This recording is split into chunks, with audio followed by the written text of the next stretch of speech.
Hi, this is Mark Spencer from Ripple Training with some tips on how to use Ripple Jumps for Final Cut Pro 10. Here we are in Final Cut Pro 10. Ripple Jumps are transition effects, so they appear in the Transitions browser under the Ripple Jumps category.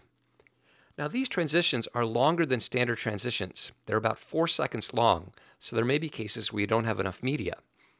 Normally to apply a transition, you can either drag it directly to an edit point between two clips. I'll undo that. Or you can select the edit point between two clips and double-click transition to apply it. I'll undo that. Sometimes if you drag it to a clip or the transition point between two clips, it may not look like it's going to apply it. If you release the mouse, you'll get a warning that there's not enough media. You could go ahead and click Create Transition. I'll do that here, but you see it shortens up the media so much that there's really nothing left there. So I'm going to undo that. In these kind of cases, if I click the edge, you'll see that the right-hand edge is red here, indicating that this clip does not have any media beyond this endpoint. In fact, if we double click, we can see here there's no media here, but there's plenty of media on this other clip. Let's double click again to close that down. So one fix for this is to extend this clip out and slide it over, but I think the easiest thing is to slip the clip. So what we'll do is select the trim tool, letter T, or use it from the menu, and then just drag over to create more handle. I'll hit A to go back to our normal selection tool. If I double click now, we can see there's lots of extra handle. I'll close this. And now if I add a transition, we can see there's plenty of media. So as you can see, we have two different jumps here, leap and bound. So what's the difference between them? I think the easiest way is simply to apply them. So I'll apply leap to these two clips here, and I'll apply bound over here. If we play leap, we can see the camera moves straight up and back down in. Let's move the playhead right to the middle of the transition. So what leap does always moves the camera back while it's looking straight down at the map. Bound, on the other hand, if we play that, has more of a 3D aspect. In other words, the camera moves off at an angle from the map, and it's fully adjustable in terms of what that angle is. We'll talk about that in a minute. But that's primarily the difference between the two. Because bound looks at the map at an angle, we also have an option for reflections on the map. Otherwise, both of these work very similarly, and once you understand how to use one, you'll know how to use both right away. So once you've applied your transition, let's look at how we can modify it to make it custom. I'll select it, and I'll go to the inspector, where we have a set of controls. Now usually the first thing you'll want to do is select the map that you want to use.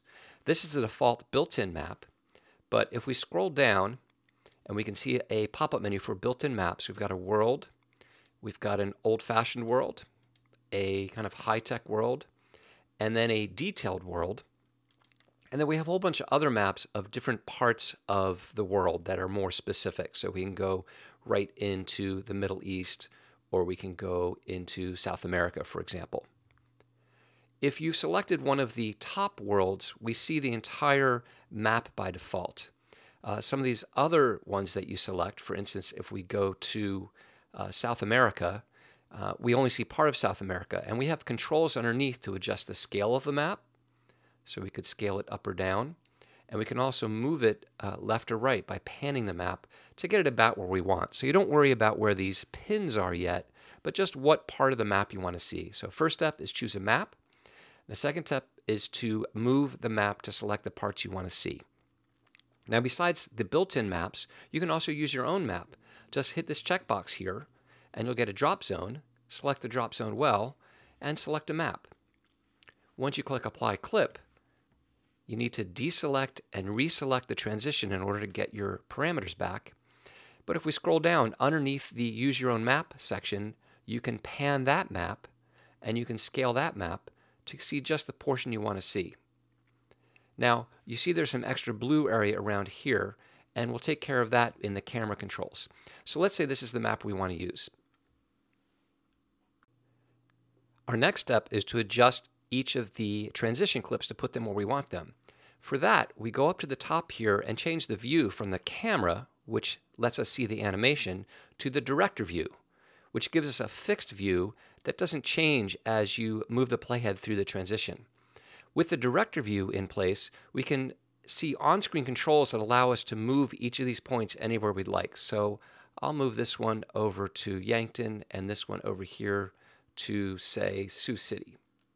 If you want to position these more precisely, hit the Z key and then click a few times to zoom in closer, then switch back to the A key to get the regular tool back.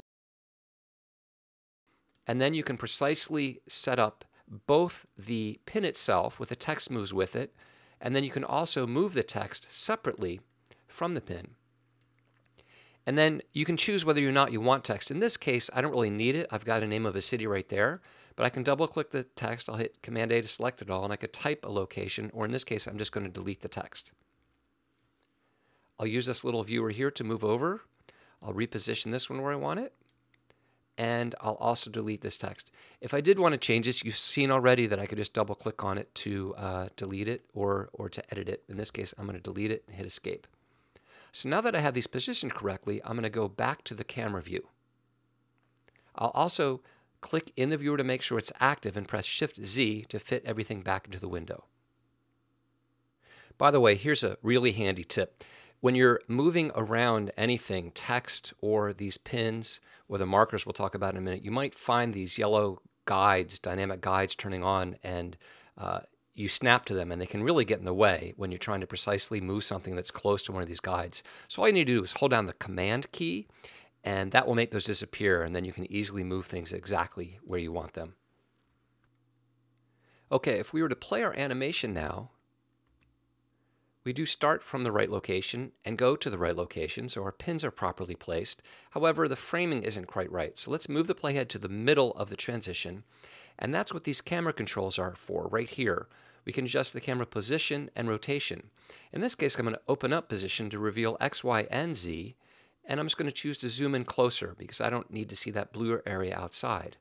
I can also pan the camera up or down and get just the framing I want. Maybe I could even come in closer. So maybe that's what I want right there. You also have the choice of rotating the camera if you'd like. So from here, we now have a nice animation that animates to the correct locations and pulls up just to the point that I want it to. Okay, now that we've placed our pins exactly where we want them and fixed the camera animation, it's just a matter of selecting different styles for our overall transition. So if we scroll down beyond the director camera view and the camera controls, we've got options for different frames. The default is this round frame with a pin, but you can choose these types of frames or a simple border or rounded corners. If you choose anything that has colors, for instance these, you've got different color options for what colors you want to put on these frames. If you want something to have the same color, you can just drag the color chip from one to another. There's also color options for the dot. For instance, maybe I'll make that brown. And then the dot has a little outline there. Maybe I can make that white. And you can make that outline bigger, and you can make the dot bigger or smaller. And choose whether or not you want to see the outline.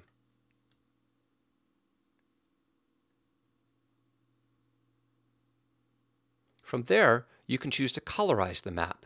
To do so, click the Colorize checkbox, open up the map colors, and then you can move these different tags around.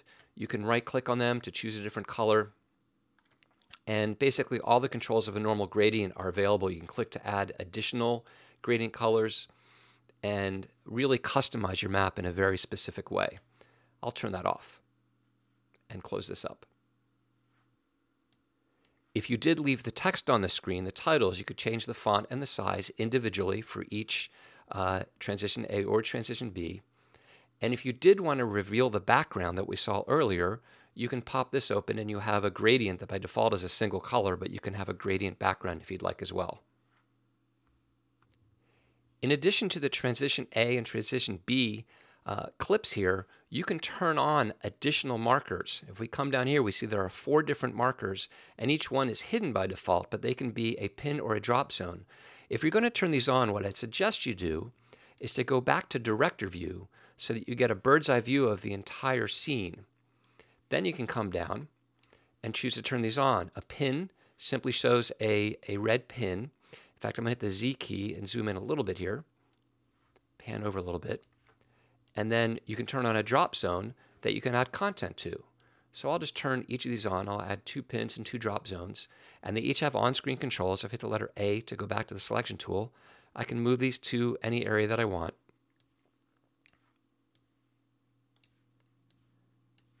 And then let's go back to the camera view, and we can see how those appear as we zoom out. Since we've added these pins, let's hit Shift-Z to fit it all to the screen. We might want to adjust them once we are back in this camera view.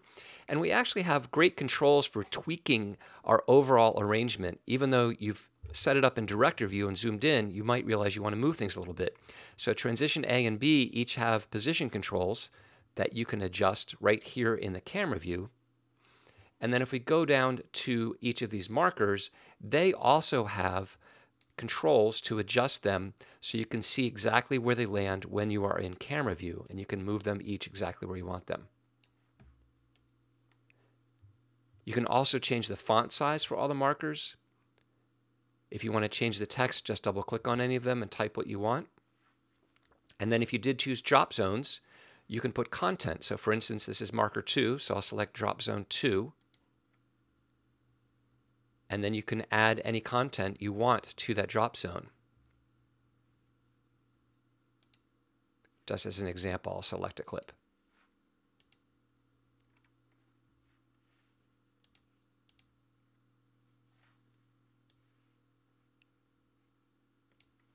You can also adjust the scale of the pins, making them larger or smaller.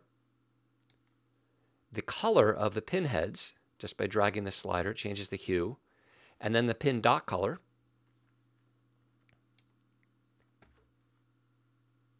And that's how you can work with the different markers.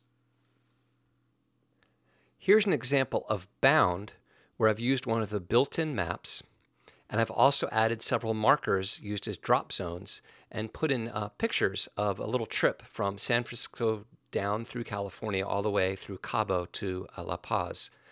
And what I want to show you here is the kind of final feature at the bottom of both leap and bound.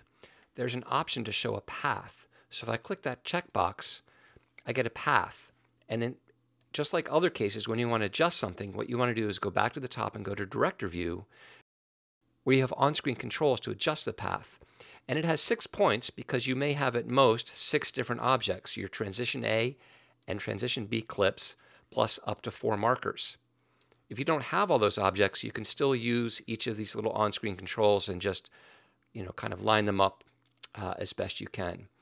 And here too, if you want to line it up very accurately, if you press the Z key, you can then zoom in. I'm just clicking several times, and then I'm pressing the A key, and then I can grab the end of that. This happens to be a title that's in the way that's turned off, and titles can't overlap with on-screen controls, so moving out of the way, and I can drag this right specifically to where I want it to go. And you can go through and adjust any of these points of the path to make them go exactly where you want them to go. I'll press Shift-Z. I'll go back to the camera view. And now I have a nice path that moves through each of my points. Now, I know that path ends up right on the dot right here of La Paz, but I can also adjust this picture as well. So right up at the top here for transition B, I can adjust it in X or Y to move it exactly where I want.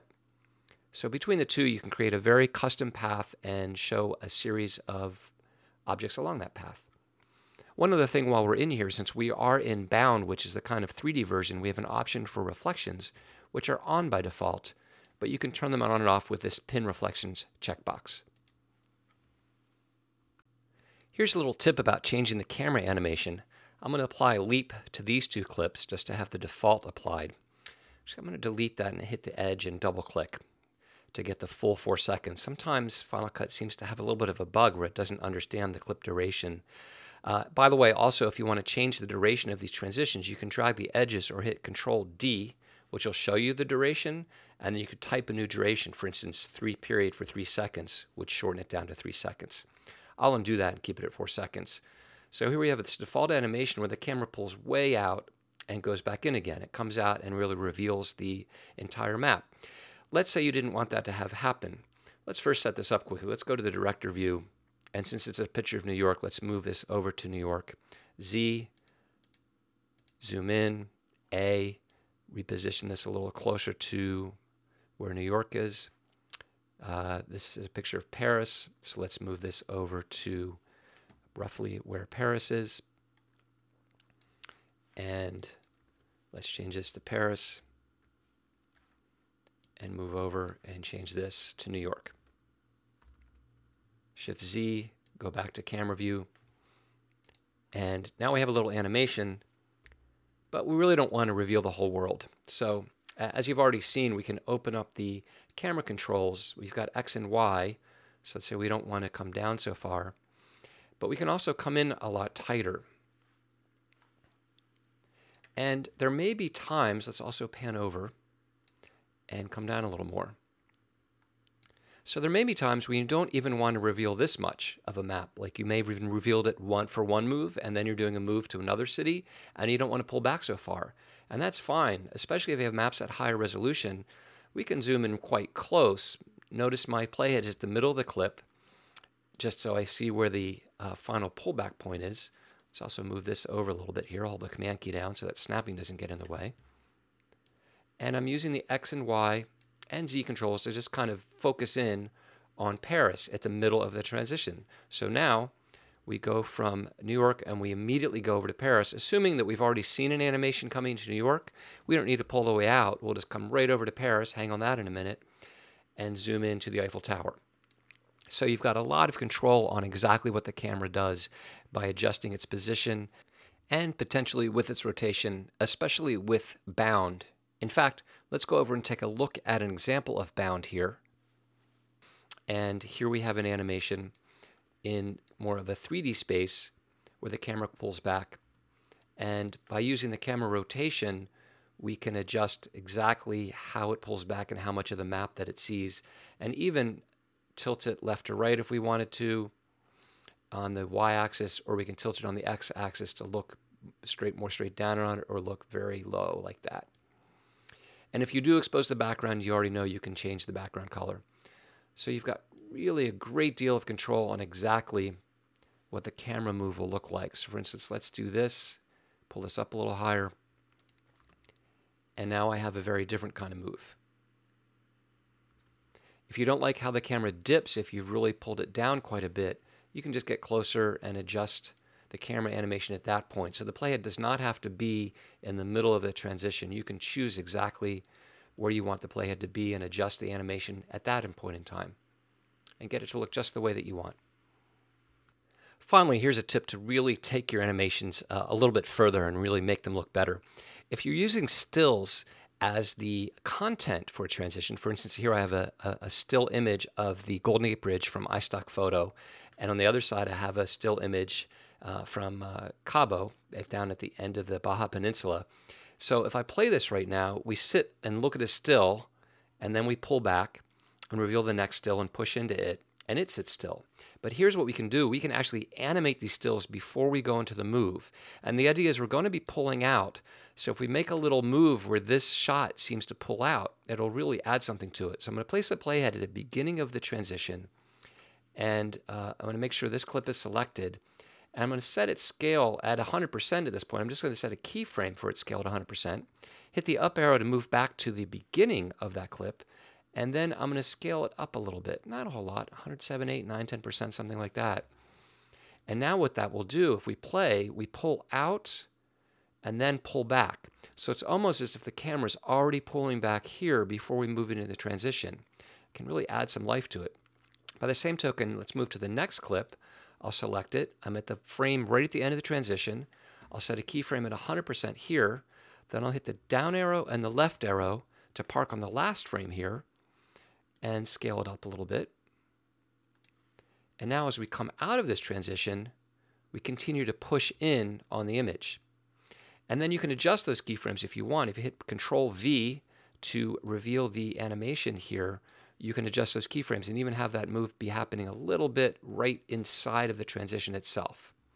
Let's do it for this one as well. Control V, move that keyframe over just a little bit, close that up, and let's play that back now.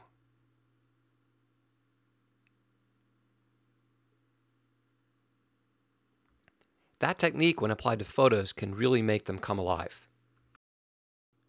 So hopefully this little tutorial will get you started. If you have other questions, support@rippletraining.com. Glad to help you out. Hope you enjoy the jumps, and take care.